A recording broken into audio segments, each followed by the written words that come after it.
Olá, seja muito bem-vindo ao nosso curso SPSEX Preparação. Você está no canal Física MLT. Tomamos a iniciativa aí de montar, produzir aí um curso para você que pretende ser admitido na Academia Militar das Agulhas Negras. Sabe que aula é essa? Já é a 42ª aula. Vamos começar?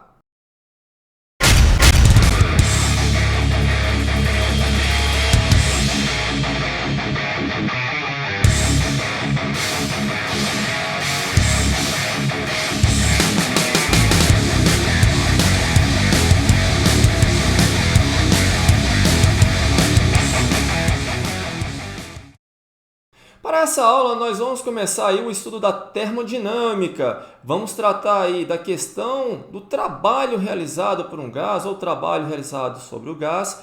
Falaremos aí do calor trocado por um gás e também da energia interna de um gás. Trataremos aí das transformações gasosas também inseridas nesse contexto de trabalho realizado.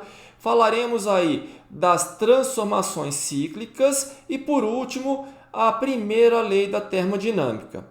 E vamos terminar a aula com a resolução dos exercícios aí do nosso material. Então, sem mais delongas, vamos começar! Então, vamos começar o nosso estudo de termodinâmica. Para o estudo da termodinâmica, nós vamos levar em consideração as condições normais de pressão e temperatura. Bom, nessa situação, o gás está a uma temperatura de 0 graus Celsius, ou seja, 273 Kelvin, e a pressão de 1 atm, aproximadamente aí 10 elevado a quinta Pascal, ou seja, newtons por metro quadrado. Ok? Bom, vamos falar aí da pressão, temperatura absoluta e energia cinética de um gás. Já falamos aí da temperatura absoluta, vamos falar da pressão. Bom, observe o seguinte, para um gás que tem uma determinada massa M e ocupando um certo volume V, tendo aí uma velocidade média V, então eu posso ter essa relação aqui para descrever a pressão exercida pelo gás nas paredes do recipiente que o comporta, tá certo?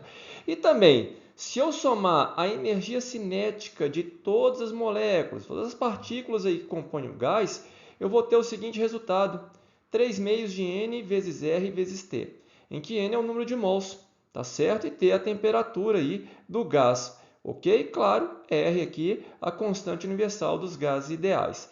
Tá certo? Depois eu vou falar alguma coisa a respeito da energia interna, tá? Que tem a ver aqui com essa energia cinética. Bom, para o estudo da termodinâmica, nós vamos estudar as relações entre o calor trocado e o trabalho realizado por um gás. Tá certo? Bom, vamos estudar aqui o trabalho que um gás pode realizar ou até mesmo pode sofrer sob pressão constante. Bom, esse trabalho vai ser igual à pressão vezes a variação de volume. Olha só, vamos pegar essa figura aqui que vai nos auxiliar a visualizar o que está acontecendo. Eu tenho aqui um gás no estado inicial, ocupando um volume V1, estando a uma temperatura T1, a uma determinada pressão P exercida aqui, olha, por esse bloquinho aqui, tá certo?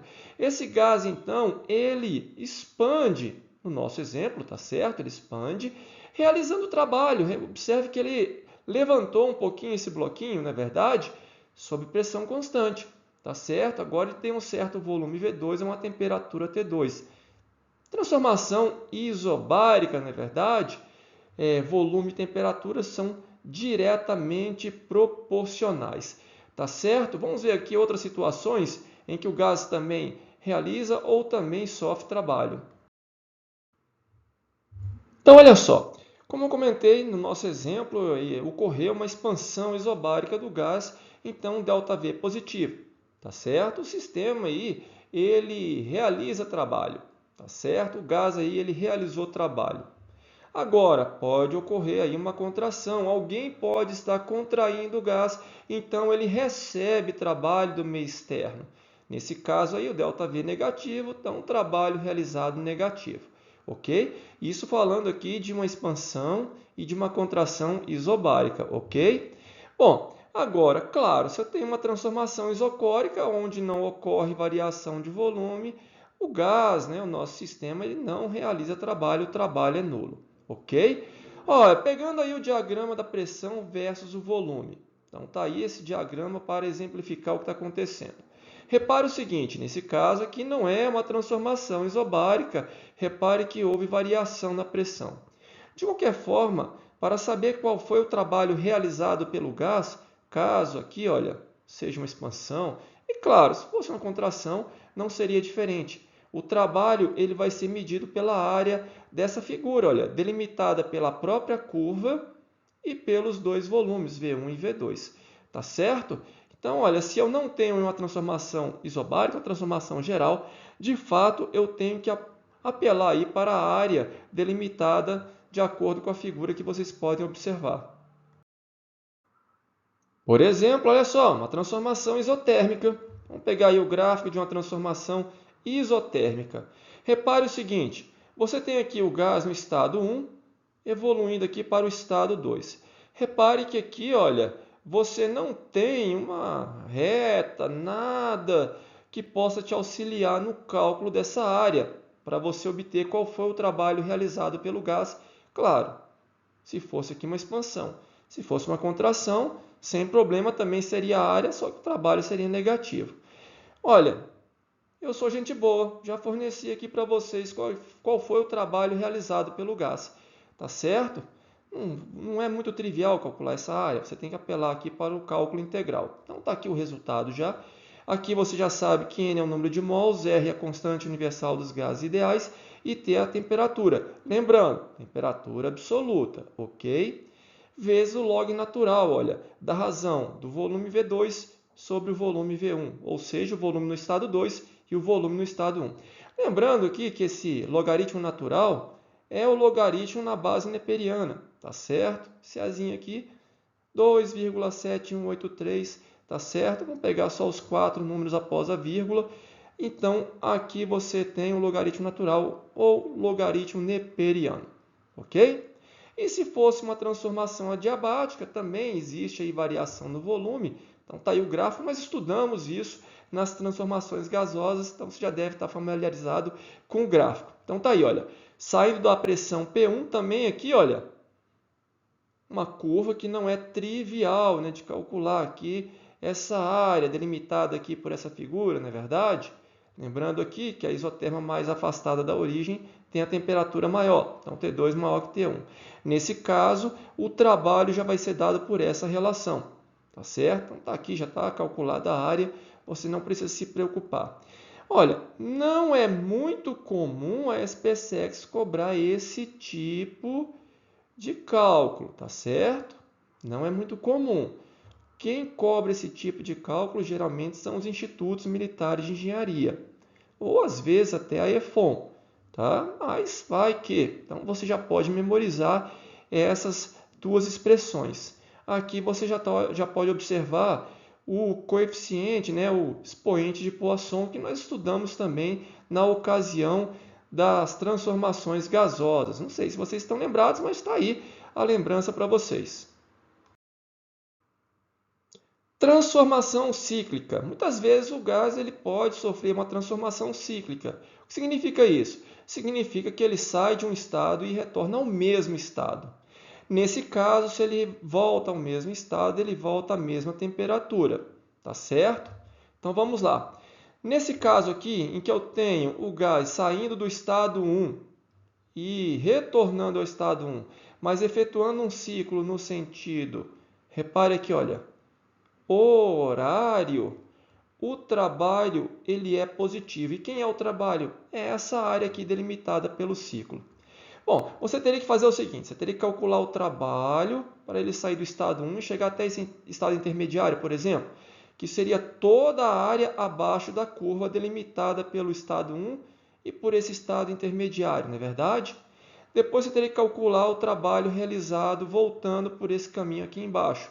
Também seria toda a área, tá? Só que aí o trabalho seria negativo, com pressão, não é verdade? E aí, na hora de calcular o trabalho total, você ia somar, claro, que do estado intermediário, voltando aqui por baixo ao estado 1, o trabalho seria negativo. Na hora de calcular a subtração aqui, você teria essa área, só que o trabalho de cima sendo maior do que o trabalho de baixo. Tá certo? Por isso que o trabalho total aqui é positivo.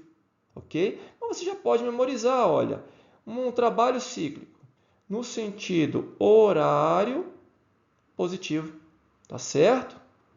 Caso contrário, no anti-horário o trabalho vai ser negativo, ok? Porque aí você vai calcular a área de cima voltando é negativa e em termos numéricos, né, em termos absolutos, ou em módulos, se você preferir, é maior do que o trabalho de baixo. Tá certo? Então, na hora de calcular o trabalho total, você vai verificar que esse trabalho vai ser negativo. Para falar aí de transformação cíclica, ela vai ter aí muita aplicação na hora de tratar aí de transformações cíclicas, máquinas térmicas e etc. Energia interna. Bom, como havia comentado anteriormente, a energia cinética do gás, não é isso? Olha, eu posso falar da energia interna de um gás que está relacionado aí com a temperatura, tá certo? Que também está relacionado com a energia cinética. Para gases monoatômicos, eu tenho a seguinte relação: 3 meios de nRT, tá certo? Bom, isso porque eu tenho o movimento das partículas nos três eixos conhecidos, x, y e z, tá? Os movimentos de translação, tá certo? A molécula monoatômica, um gás monoatômico, eu desprezo aí os efeitos de rotação, mas quando se trata de gases diatômicos, não. Aí eu tenho que levar em consideração a rotação aí, por exemplo, desse gás diatômico, o O2, oxigênio, tá? Ele possui rotação no eixo que é perpendicular aí ao plano das moléculas. Então, eu tenho que somar aí mais essas rotações. Por isso que eu tenho aqui 5 meios de nRT. Geralmente, isso daqui é muito pouco explorado, principalmente na SpaceX. Mas nas escolas, nos institutos militares, por exemplo, e possivelmente na EFON, a EFON ultimamente está evoluindo demais aí o seu concurso, né? O nível da sua prova, é possível que alguma coisa nesse sentido possa ser cobrado, tá certo? No geral, tratamos aqui dos gases ideais monoatômicos, ok? Bom, em se tratando aí de variação dessa energia interna, a variação da energia interna remete à variação na temperatura, uma vez que você não vai tratar aqui de variação no número de mols nem na constante R, tá certo? Vai tratar de variação na temperatura. Então, novamente, aí para os gases monoatômicos, variação da energia interna, olha aí, 3 meios de Nr ΔT, tá certo? E os gases diatômicos, 5 meios de Nr ΔT, ok? Bom, então vamos lá. Quando tratamos aí de aumento de temperatura, olha só, ΔT positivo, então eu tenho um ΔU positivo, tá certo? Aumento da energia interna.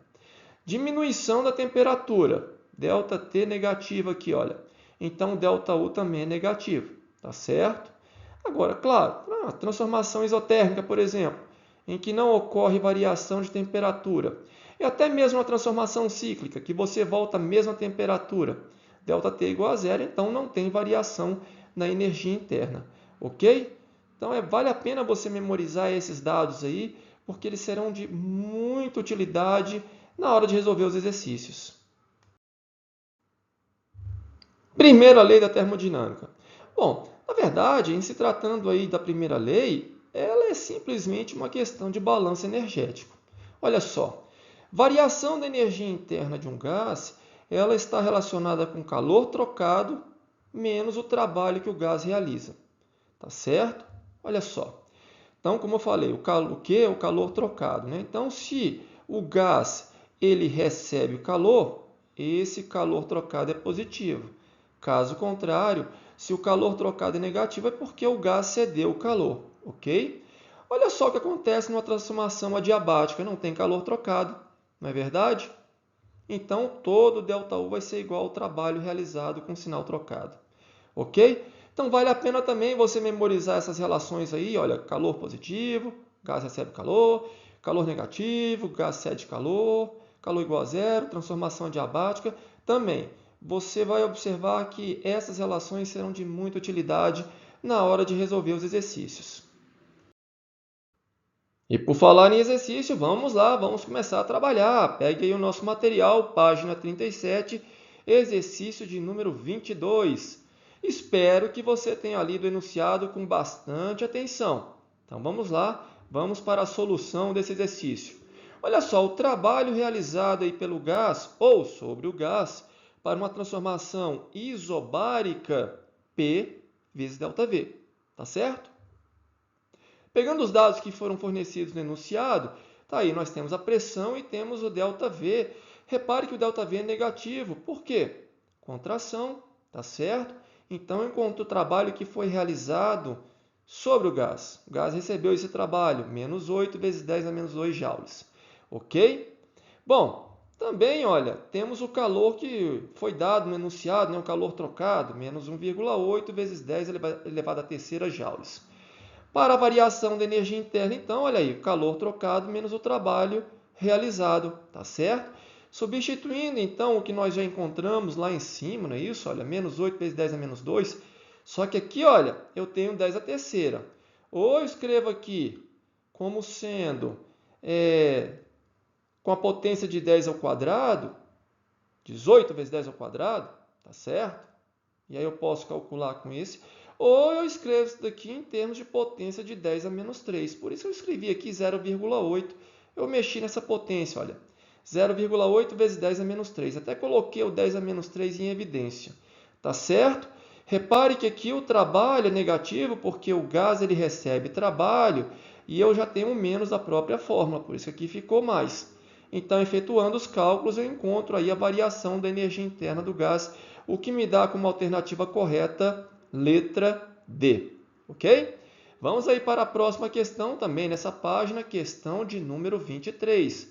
Espero que você também tenha feito a leitura com bastante atenção e principalmente observado aí o gráfico que ele fornece, olha só. É uma transformação cíclica. Então vamos lá, vamos para a solução desse exercício. Bom, vamos observar o que acontece aí na transformação de FG, tá certo? Eu tenho a variação da energia interna, tá? ΔU aqui, olha, no estado G e no estado F, ok? Nós temos aqui o calor trocado, que foi fornecido no enunciado, e se você observou bem o gráfico, tá aí, é uma transformação isobárica, não é isso? De F para G, tá aí a pressão vezes a variação de volume, ok? Bom, agora vamos observar a transformação de H para J. Mas observe o seguinte, a transformação de G para H é o que mesmo? Muito bem, a transformação isotérmica. Portanto, a energia interna no estado G é igual à energia interna no estado H, porque é uma transformação isotérmica, a mesma temperatura, tá certo? Então, calcular a variação da energia interna de H para J é a mesma coisa de calcular de J para G, tá certo? Também, olha, de acordo com os dados do enunciado, está aqui, olha, o calor trocado e o trabalho que foi realizado, tá certo? É só observar a transformação H para J, tá? Eu escrevi aqui G, mas é porque a energia interna no estado G é igual à energia interna do gás no estado H, ok? Bom, agora, calculando aqui a diferença de energia interna do estado J para o estado F, vamos somar essas duas equações. Por isso aqui eu escrevi o G, tá vendo? Olha. E o exercício até deixou bem indicado para você que é uma transformação isotérmica de G para H. Então, tudo bem. Se eu escrevesse aqui H, aqui também seria H, tá certo? Então, na hora de calcular aqui a variação da energia interna que ele solicitou, basta pegar as duas equações, só somar, tá certo? Você vai encontrar, então, o valor de 15 vezes 10 elevado à terceira joules, o que me dá como alternativa correta letra C. Bacana essa questão, tá vendo? Bem interessante. Ela fez esse jogo aí da transformação isotérmica para salvar aí um pouquinho a resolução, ok?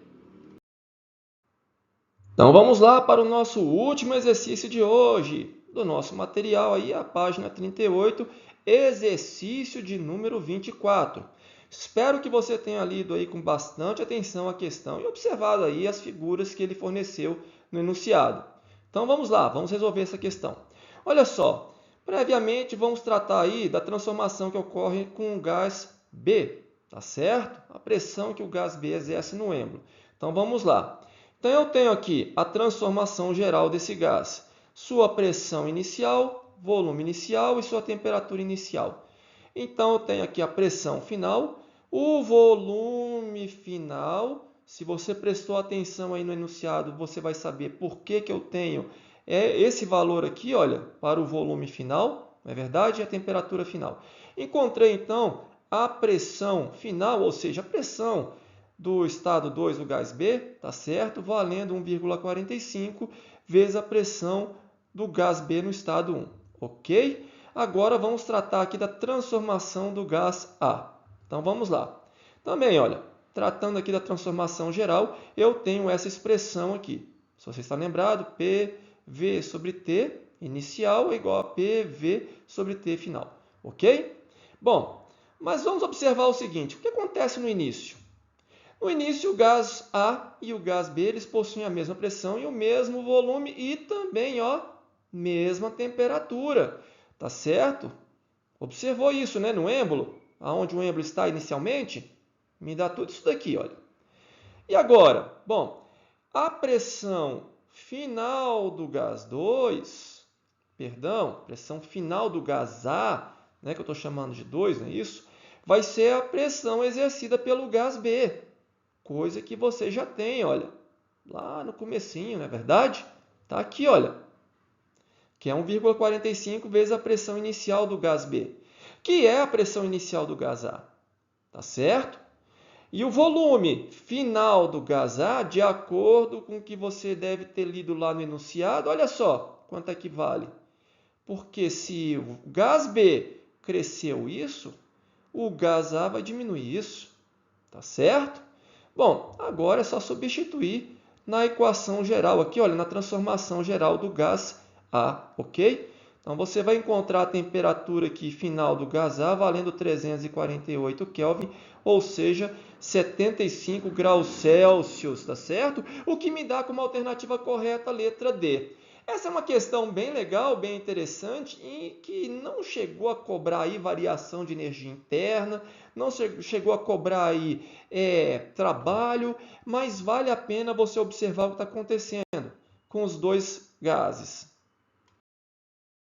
Bom, terminamos por aqui. Na próxima aula vamos continuar aí com a resolução dos exercícios aí do nosso material e também teremos questões extras referentes a esse assunto, tá certo? Não se esqueça, treine bastante. Então, se possível, tente resolver novamente essas questões sem visualizar o seu resultado. Restando dúvida, volte às aulas e aí você pode tirar suas dúvidas, ok? Então, te vejo aí na próxima aula.